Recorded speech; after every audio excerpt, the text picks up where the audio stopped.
Hello friends, आपका मेरे channel पर स्वागत है। तो हम स्टार्ट करते हैं। क्वेश्चन 11। देखिए, इसमें आपको कथन दिया गया है कि क्या सेकेंडरी स्कूलों में आध्यात्मिक शिक्षण को अनिवार्य विषय बना देना चाहिए। ये कथन है। इसके तर्क देख लेते हैं क्या क्या दिए गए हैं।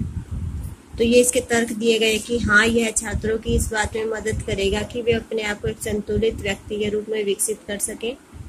और तर्क 2 कहता है कि नहीं, छात्रों पर ऐसी शिक्षा के लिए दबाव नहीं डालना चाहिए क्योंकि यह उनकी सामान्य मानसिक वृद्धि को बाधित करता है। तो देखिए, इसमें आपका तर्क 1 जो है वो प्रबल है। हाँ, वो उन्हें एक संतुलित व्यक्ति के रूप में विकसित करने में मदद करेगा। तो तर्क 1 आपका इसका प्रबल है। और जो 2 तर्क में कहता है कि नहीं, इससे जो है वो शिक्षा के लिए दबाव नहीं डालना चाहिए क्योंकि उनकी मानसिक वृद्धि को बाधित करता है, ये आपका प्रबल तर्क नहीं है। तो इसे हम नहीं मान सकते। तो इस तरह से आपको कथन पढ़ना है और आंसर देना है। नेक्स्ट क्वेश्चन में कहता है, अगले कथन में कहता है कि क्या एक कैलेंडर वर्ष के भीतर किसी भी देश द्वारा खेले जाने वाले एक दिवसीय अंतर्राष्ट्रीय क्रिकेट मैचों की संख्या सीमित होनी चाहिए। तो ये आपका कथन है। इसका तर्क दिया गया है कि नहीं, हर एक देश को जितने चाहे उतने मैच खेलने की स्वतंत्रता होनी चाहिए।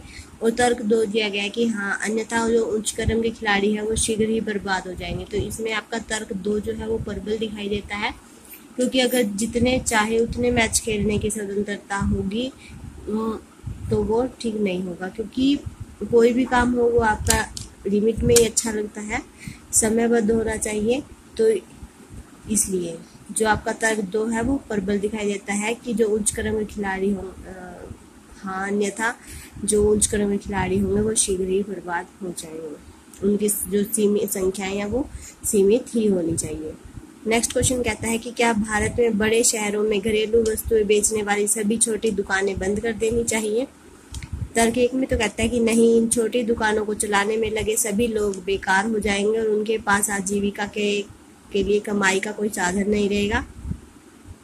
तर्क 2 में कहता है कि हाँ, बड़े शहरों में बड़े शॉपिंग मॉल्स में लोग एक ही छत के नीचे अपनी सारी खरीद करना पसंद करते हैं, इसलिए इन छोटी दुकानों को टिके रहने के लिए ग्राहक नहीं मिलेंगे।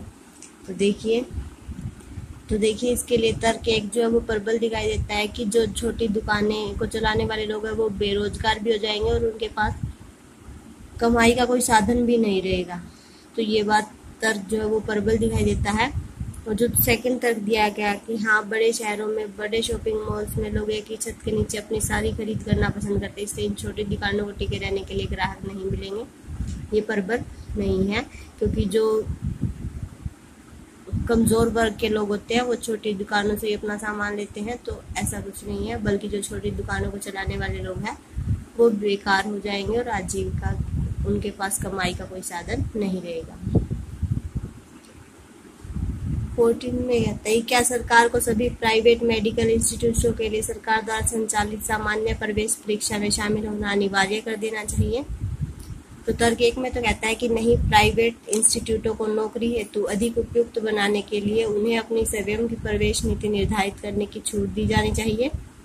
और तर्क 2 में कहता है कि हाँ, सभी मेडिकल इंस्टीट्यूट हो, चाहे प्राइवेट हो या सरकारी, को प्रवेश हेतु मानदंड अपनाने चाहिए।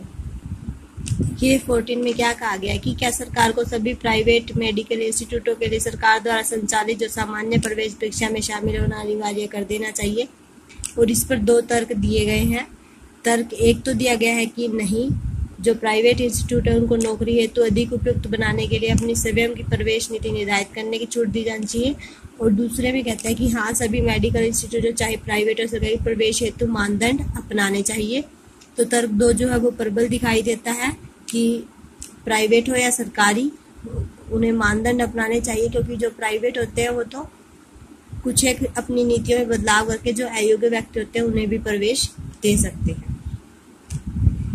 15 क्वेश्चन कहता है कि क्या हमारे देश में कुछ अवसरों को छोड़कर आतिशबाजी सहित पटाखे चलाने पर पूर्ण प्रतिबंध होना चाहिए। तर्क 1 में कहते हैं कि नहीं, लोगों को सभी अवसरों पर अपनी रुचि और प्राथमिकताओं के अनुसार आनंद उठाने की अनुमति होनी चाहिए। और तर्क 2 में कहता है कि हाँ, पटाखे चलाने से बहुत ज्यादा ध्वनि और वायु प्रदूषण होता है जो स्वास्थ्य के लिए खतरनाक है। तो देखिए, ये तो तर्क 2 जो है वही प्रबल लग रहा है, क्योंकि पटाखे जो जब हम जलाते हैं तो उससे ध्वनि और वायु प्रदूषण बहुत होता है, जो स्वास्थ्य के लिए खतरनाक होता है। तो कुछ एक अवसरों को छोड़कर इन पर प्रतिबंध होना चाहिए जो हमारे स्वास्थ्य के लिए ठीक रहे। तो जो तर्क 2 है वो इसका ठोस है, तर्क 1 जो है वो नहीं है। तो इसी तरह से बस इसके कथन पढ़ने हैं और उनका आंसर्स आपको देना है। इसी के साथ हमने स्टेटमेंट और आर्ग्यूमेंट के 15 क्वेश्चन कर लिए हैं। तो अगली बार हम नया चैप्टर स्टार्ट करेंगे। वीडियो अच्छी लगे तो इसे लाइक ज़रूर कर दीजिए, शेयर ज़रूर कर दीजिए, और अगर आप मेरे चैनल पर नए हैं तो सब्सक्राइब करके बेल आइकन ज़रूर प्रेस कर लें ताकि आपको आने वाले वीडियो के नोटिफिकेशंस मिलते रहें।